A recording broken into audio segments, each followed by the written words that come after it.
Bienvenue dans cette vidéo Blender où nous allons voir comment extraire des images une par une d'une vidéo. Donc évidemment, on lance Blender, puis on clique ici sur cette icône à gauche de Default et on va sur Video Editing.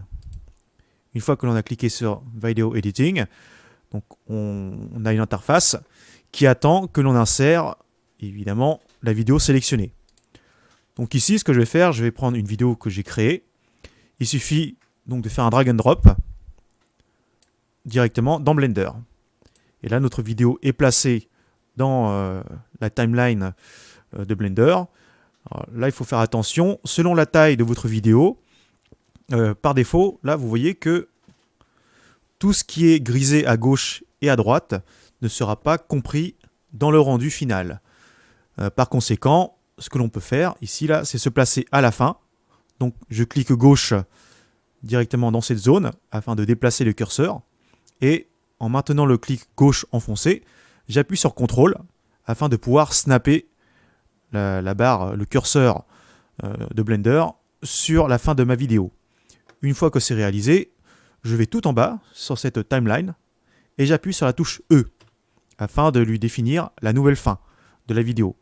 Donc là, si je me mets au milieu et que je descends et j'appuie sur E, vous voyez que maintenant, la nouvelle définition de l'intervalle de rendu sera ce qui est à l'intérieur. Donc tout ce qui est à l'extérieur ne sera pas calculé. Donc là, je recommence. Hop, je me mets à l'extrémité de ma vidéo. Je descends bien le curseur, le pointeur de la souris en bas, ici dans cette zone, et j'appuie sur E. Une fois que c'est fait, donc ici, je peux cliquer sur View, Fit, Preview in Windows. Bon, c'est pas le propos ici, mais on peut ensuite voir ce qu'il se passe au niveau de l'éditeur vidéo. Donc là, ce qui va nous intéresser, c'est de cliquer sur ce bouton à gauche de View et ça va nous afficher les options de l'éditeur Type. Et on clique sur Properties. En cliquant sur Properties, ce qu'il va falloir définir ici, c'est la résolution de sortie de notre fichier. Alors que ce soit pour une extraction d'image ou pour le rendu d'une autre vidéo, donc il faut bien choisir le bon format. Donc pour voir quel est le bon format, je retourne dans un explorateur Windows, je fais un clic droit sur ma vidéo, propriété, je clique sur l'onglet détail, donc là je vois la largeur de trame, la hauteur de trame, ainsi que la fréquence d'image ou le FPS. Donc du 1280 x 720 et 25 fps. Donc là, je retourne dans Blender. Et là, je peux utiliser les presets qui sont juste là, sur le menu déroulant. Et je me mets en HDTV 720. Ce qui va avoir pour effet donc, de me redéfinir la nouvelle résolution qui est 1280 720p. Et ensuite, le framerate, je peux sélectionner 25. Bon, c'est pas trop grave à ce niveau, puisque ce qui m'intéresse, moi, ça va être d'extraire des images. Une fois que cela est défini, je descends donc dans cette zone. Et là, ce qui va nous intéresser, c'est la section Output. Dans Output, déjà, ce que l'on peut faire, c'est définir un chemin de rendu. Donc, je clique ici, là, sur le petit dossier jaune. Et là, je vais aller donc chercher un dossier où je vais faire le rendu de mes images. Donc là, je choisis donc, ce chemin arbitrairement. Et là, je peux créer un nouveau dossier. Je vais l'appeler image rendu.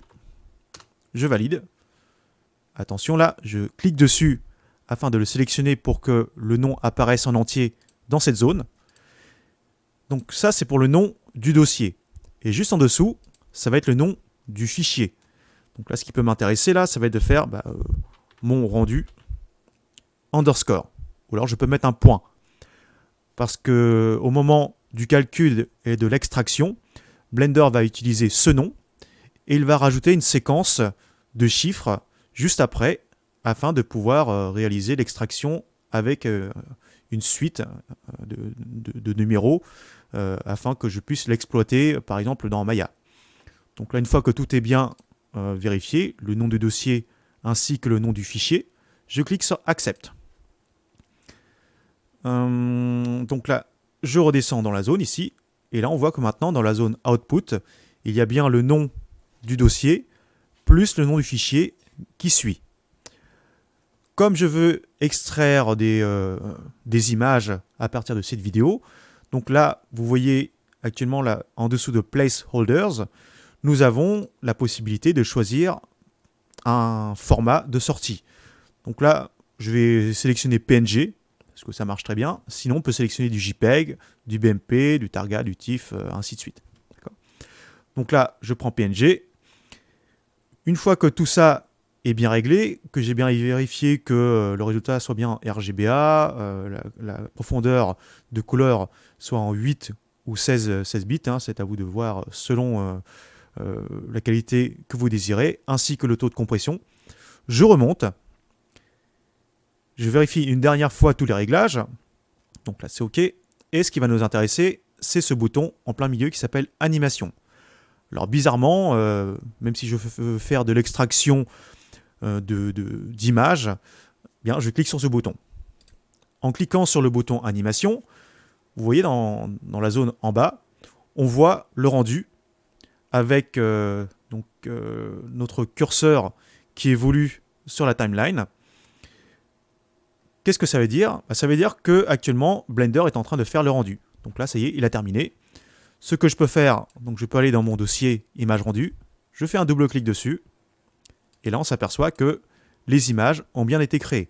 Donc là, il y a l'extraction de chaque image à partir de la vidéo sélectionnée, avec une séquence. Donc là, vous voyez que c'est sur 4 chiffres, donc de 0001 jusqu'à la fin. Donc j'espère que cette vidéo vous aura aidé. Donc n'hésitez pas à l'utiliser afin de vous entraîner, afin d'extraire vos différentes vidéos. Et par la suite, vous pourrez utiliser les images extraites directement dans Maya ou 3D Studio Max afin d'intégrer ces séquences animées directement dans votre viewport afin d'agrémenter donc votre viewport 3D et une référence animée qui est juste derrière. Merci, au revoir.